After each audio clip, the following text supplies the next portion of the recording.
हिले के पलंगिया ता रोज हिलता बाकी उ भतार में न मजा मिलता लेकिन कहे चौकी पहोत नहीं के सही से मिलनवा बलम के बाउर बेलनवा बलम के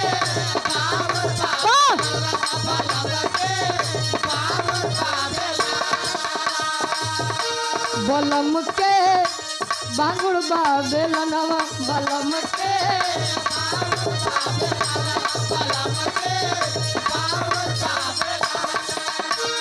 बलम के बांगुड़ बेलनवा बलम के बांगुड़